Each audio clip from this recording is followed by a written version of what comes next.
Hello YouTube people, কী অবস্থা সবার? কেমন আছেন সবাই? আশা করি আপনারা সবাই অনেক বেশি ভালো আছেন।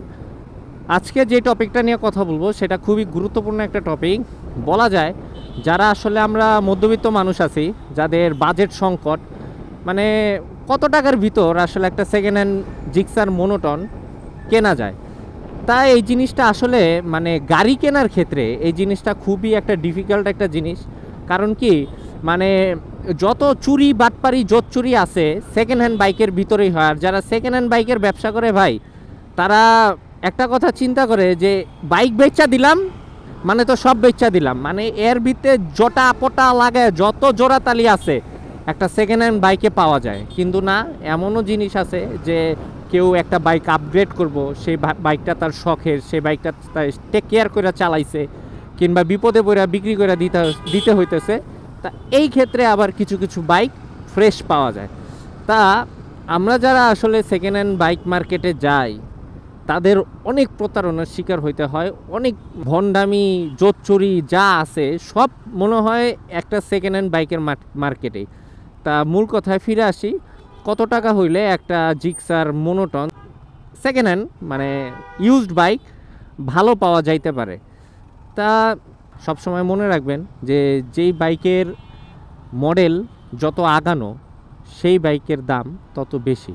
আমি সবসময় রেকমেন্ড করব জিক্সারের বেলায়, কারণ জিক্সারের যে নতুন মডেলগুলা ভাই, ওগুলার টাঙ্কি হলো মুড়ির টিন। মানে মুড়ির টিন বলতে কি, মানে জাস্ট টাঙ্কি একটা দেওয়ার দরকার দিছে। আমরা যারা বাইকার আছি তাদের পকেট থেকে এই যে 16-17 হাজার টাকা যে টাঙ্কিটা নষ্ট হইলে গচ্চা দিতে হয় ভাই, যে একটা সেকেন্ড মানে একটা ইউজড বাইক কিনছে একমাত্র সেই জানে সে কতটা কষ্ট করে কিভাবে টাকা জমায়া একটা ইউজড বাইক কিনছে। তা যাই হোক, তা আপনারা যারা ইউজড বাইক কিনবেন তারা সবসময় একটা জিনিস খেয়াল রাখবেন যে ইউজড বাইক কেনার ক্ষেত্রে আপনি যদি বাইক চেনেন, আপনি যদি বাইক বুঝেন তাইলে আপনি যান, আর যদি আপনি না বুঝেন তাইলে আপনি যান না। একটা ইউজড বাইক কেনার ক্ষেত্রে জিক্সার অ্যাটলাস্ট ভালো 1,40,000 থেকে 1,60,000-এর ভিতর আপনার বাজেট রাখতে হবে। যদি 1,60,000-এর ভিতর বাজেট রাখতে পারেন তাইলে আপনি একটু সামনের আগানো মডেল পাবেন। আর যদি 1,40,000-এর ভিতর রাখেন তাইলে মনে করেন যে মোটামুটি চলার মতো একটা বাজেট পাবেন। কিন্তু 1,80,000 এগুলি নিয়ে আপনি যে বাইক কিনবেন, এগুলি বাইক চালানোর মতো অবস্থায় থাকবো না। কেন থাকবো না জানেন? কারণ আপনি এগুলোর পিছনে টাকা ঢালতে ঢালতে আপনি যে 1,80,000 টাকা দিয়ে বাইক কিনবেন, দেখবেন যে আরও 50-60 হাজার টাকা আপনার বাইকের পিছনে ঢালতে হয়েছে। তাই একটা বাইক যখন আগে থেকে ওই রকম ধচা ভাঙ্গা থাকে, আপনি যতই ঠিক করেন না কেন ওইটা আর আগের পজিশনে ফিরে আসে না। তাই এর জন্য মানে যেই বাইকগুলোই কিনবেন চেষ্টা করবেন একটু আগানো মডেল নিতে। আমি যদি ফ্র্যাঙ্কলি বলতে চাই, আমার যে জিক্সার এটা হলো আপনার 2017 সালের। আমিও সেকেন্ড হ্যান্ড বাইক নিছি, তা আমি জানি যে অ্যাকচুয়ালি জিক্সার কোন মডেলটা কীরকম। তা আপনি 17 সালের জিক্সার হইলেও এটা টাঙ্কি এখনও ফ্রেশ আছে ভাই। এখন অনেকে বলতে পারেন যে আপনার কপাল ভালো তার জন্য টাঙ্কি ফ্রেশ আছে। না ভাই, টাঙ্কি ফ্রেশ রাখারও কিছু ট্রিপস অ্যান্ড টেকনিক আছে। সবসময় চেষ্টা করুন রিজার্ভে দিয়ে মানে গাড়ি না চালায়া অ্যাট লাস্ট 2-3 লিটার তেল সবসময় রাখতে। তাই একটা গাড়ি কেনার ক্ষেত্রে অনেক দিকে খেয়াল করতে হয়। একটা গাড়ি কেনার ক্ষেত্রে আপনার একটা গাড়ির কি কন্ডিশন সেটাকে যাচাই করবেন। 2023 সালের একটা গাড়ি, 2022 সালের একটা গাড়ি আপনি যদি উড়াধুরা টানেন, মেইনটেনেন্স না করেন, মোবিল ছাড়া গাড়ি চালান, তাইলে ওই গাড়ির অবস্থা সেম থাকবো। কিন্তু একটা 17 সালের গাড়ি আপনি যদি মেইনটেনেন্স করে চালান, time to time Mobil change করেন, যে পার্টসটা নষ্ট হইতেছে ওই পার্টসটা যদি আপনি ইনস্টল করে ফেলেন, রিপেয়ার করে ফেলেন, দেখবেন কি ওই 23 সালের গাড়ির থেকে আপনার এই গাড়ির মানে যেই টেকসই যে পারফরমেন্স এটা ভালো। তা ঠিক তেমনি কিন্তু ওই যে ওই 23 সালের গাড়ি, ওই 23 সালের গাড়ির দাম তো বেশি, কিন্তু এই যে 17 সালের গাড়ি, 17 সালের দাম তো কম। তা এই যে দামের একটা ভ্যারিয়েশন, তা আপনার সবচেয়ে বড় জিনিস হলো আপনার বাজেটটা আইডেন্টিফাই করা। আপনি যদি গাড়ি বুঝেন, গাড়ি চিনেন, তা অনেক সময় দেখা যায় যে গাড়ি বুঝা গাড়ি চিনাও লাভ হয় না। মানে যারা বাটপার ভাই, বাংলাদেশে তো বাটপারের কারিগর এমনভাবে মানে ওরা গাড়ি রিবিল্ড করে, মানে ভিতরে সব জ্বালাই করা মাল কিন্তু বাহির দিয়ে চকচকা। তা কিছু কিছু পয়েন্ট আছে যেগুলো আমি বলবো, যে পয়েন্টগুলো আপনাদের একটা মানে আনটাচ ইঞ্জিন আর কোনটা মনে করেন যে ইঞ্জিন খোলা হয়েছে সেইগুলা, মানে নাট ফলো করবেন ভাই। মেইন কম্পার্টমেন্টের যে নাট আছে ইঞ্জিনের, এই মেইন কম্পার্টমেন্টের নাটগুলা ফলো করবেন। দেখবেন যে স্পট থাকে, কিংবা যখনই ঘুরায় মানে কয়েকবার খোলা হলে নাটের গায়ে দাগ ঠিকই থাকে। তারপরে ওভারঅল গাড়ির কন্ডিশনটা দেখবেন, সিটটা খুলবেন, তারপরে যদি সম্ভব হয় ইঞ্জিনের নিচ দিয়া উকি মেরা তাকাইবেন। আর ওভারঅল যে কন্ডিশন, ছোট ছোট জিনিস যেমন ফুট পেক, এগুলো কিন্তু ওরা চেঞ্জ করে না। তারপরে বিভিন্ন নাট, গাড়ির জাগার নাট জায়গায় আছে কিনা, মনে করেন গাড়ির এই জায়গার নাট এই জায়গায় আছে নাকি উল্টাপাল্টা আছে, এগুলা কিন্তু দেখবেন যখন খোলা ফিটিং হয় তখন এইসব সূক্ষ্ম বিষয় ওরা আবার খেয়াল করে না। ওরা বড় বড় সব বিষয় খেয়াল করলেও এইসব সূক্ষ্ম বিষয় ওরা খেয়াল করতে চায় না। তাই একটা নাট দেখা গাড়ির ইঞ্জিন আপনি আইডেন্টিফাই করতে পারবেন যে না, এই গাড়ির ইঞ্জিনটা খোলা হয়েছে কি হয় নাই।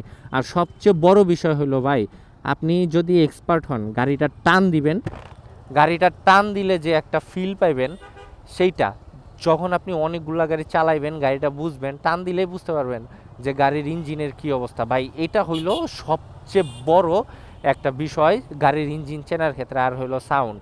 যারা অভিজ্ঞ মেকানিক, অথবা আপনি যদি অভিজ্ঞ হয়ে থাকেন বা আপনার যদি গাড়ির বিভিন্ন বিষয় সম্পর্কে জ্ঞান থাকে, নলেজ থাকে না, আপনিও সাউন্ড শুনে বুঝতে পারবেন যে এই ইঞ্জিনের কন্ডিশনটা আসলে কেমন। তা আপনি সবসময় চেষ্টা করবেন, আপনি যদি আপনার এক্সপিরিয়েন্স যদি না থাকে গাড়ি কেনার ক্ষেত্রে, যারা এক্সপিরিয়েন্সড পাবলিক তাদেরকে নিয়ে যান। কারণ একটা গাড়ি আপনি কষ্টের টাকায় কিনতেছেন, আপনার বাজেট যদি মানে ওই রকম থাকতো তাহলে তো আপনি নতুন গাড়ি কিনতেন। কিন্তু যাদের বাজেট একটু টাইট, কষ্টের টাকায় শখের একটা বাইক কিনবো, তারাই আসলে ভাই আমরা ধরা টাকায় বিভিন্ন শোরুম বা বিভিন্ন হাত থেকে গাড়িটা নিলে এই জিনিসটা ভাই খুবই কষ্টের একটা জিনিস। আর যারা বিক্রি করে, যারা বাটপার প্রকৃতির লোক, তারা তো এই জিনিসটা কোনো দিনও রিয়েলাইজ করতে পারবো না যে একটা মানুষের মানে কত কষ্টের টাকা দিয়ে একটা মানুষ একটা ইউজড সেকেন্ড হ্যান্ড বাইক কিনতে আসছে। তা আমার ক্ষেত্রে আমার যদি আমার এই এক্সপিরিয়েন্সটা শেয়ার করি, যে আমি যখন প্রথমবারের মতো মানে হুজুকে একটা বাইক কিনছিলাম পালসার এনএস, ভাই আমি যদি বলি ক্যাম আছে না ভাই, ক্যাম্প পর্যন্ত ঝালাই করা, আপনাদের আর কি বলবো আপনাদের, আমার ক্যাম্প পর্যন্ত ঝালাই করা সিলিন্ডার। আমি যেই টাকা দিয়ে বাইকটা কিনছি, 1,22,000 না 1,30,000 টাকা দিয়ে বাইকটা কিনছি, আরও 30,000 টাকার মাল খাওয়াইতে হয়েছে। কত পড়লো? 1,60,000। আর যদি আমি ফ্রেশ কন্ডিশনের একটা বাইক যদি আমি নিজে বুঝতাম, তাহলে আমি ওই বাইকটা পড়তো 1.5 লাখ থেকে 1,40,000 ভিতর নিলে আমার এত খাওয়াইতে হতো না। তা আমি এনএসটাও কন্টিনিউ করি না, আমি জিক্সার নিছি। কিন্তু দ্বিতীয়বার যখন আমি নিছি তখন আমি বুঝতে পারছি আসলে জিক্সারটা কি ছিল। হ্যাঁ, আলহামদুলিল্লাহ এটা আমি চালাইতেছি, খুবই ভালো চলতেছে আলহামদুলিল্লাহ, আমি স্যাটিসফাইড। তা যখন আমি জিক্সার নিছি তখন আমি প্রায় গাড়ি সম্পর্কে ভালো মতো বুঝতে শিখছি। তা একটা কথা আছে না, যে নেড়া বেলতলায় একবারই যায়, বারবার যায় না। তা আপনারা যখন মানে একটা জিনিস প্রতারণার শিকার হইবেন, ভাই প্রতারণা আমি শিকার হয়েছি, কিন্তু আমি চাই না যে আমার যারা ভিউয়ার্স আছে তারা প্রতারণার শিকার হোক। তা ঠিক তেমনি যখন আপনারা গাড়ি কিনবেন, কষ্টের একটা টাকা দেওয়া, সবসময় চেষ্টা করবেন নিজে যদি এক্সপার্ট থাকেন তাও কারো পরামর্শ নেন, যারা বুঝে আপনার ভালো চায়, খারাপ চায় না, সেইভাবে যদি আপনি একটা গাড়ি কিনতে পারবেন, তাহলে দেখবেন যে আপনি একটা ভালো গাড়ি পাইছেন, আপনার কষ্টের টাকাটা জলে যায় নাই এই বাটপার চিটারের দেশের ভিতরে, বুঝতে পারছেন? সো আপনি সবসময় চেষ্টা করেন এক্সপিরিয়েন্স করে নিয়ে যেতে। আর নিজে যদি এক্সপিরিয়েন্স থেকে থাকেন তাও কারো পরামর্শ নেন, যারা আপনার ভালো চায় তাদের। আর যারা আপনার খারাপ করতে চায় তাদেরটা নিয়েন না। তা আমি আজকে যেই বিষয় নিয়ে কথা বললাম, আমি চেষ্টা করলাম যে কীভাবে গাড়িটা কিনলে আপনি ঠকবেন না, একটা ভালো একটা গাড়ি পাইবেন। মানে আমি জাস্ট আমার কথাগুলো শেয়ার করলাম যে এইভাবে গাড়ি কিনেন। যদি এইভাবে গাড়ি কিনেন, আমি 100% শিওরিটি দিতে পারবো যে আপনি একটা গাড়ি ভালো পাইবেন। ছোট ছোট জিনিসের দিকে গাড়ি তাকাইবেন, যাতে করে মানে ছোট ছোট জিনিস ঠিক থাকলে মনে করবেন যে বড় বড় জিনিস ঠিক আছে। তা ঠিক তেমনি আপনি সবসময় চেষ্টা করবেন যে নিজের এক্সপিরিয়েন্স, যদি এক্সপিরিয়েন্স না থাকে অন্যের এক্সপিরিয়েন্সটারে গুরুত্ব দেন, আর অন্যের অ্যাডভাইস নিয়ে আপনি গাড়িটা কিনেন। দেখবেন দেইখা বুঝা শুই না, যারা গাড়ি বুঝে তাদের মাধ্যমে গাড়িটা কিনেন, দেখবেন যে ভালো একটা গাড়ি আপনি কিনতে পারবেন। তা আজকে কথা বলতে বলতে অনেক দূর চলে আসলাম, আজকের মতো আসি, পড়ছি জ্যামে। টিল দেন আল্লাহ হাফেজ অ্যান্ড স্টে সেফ।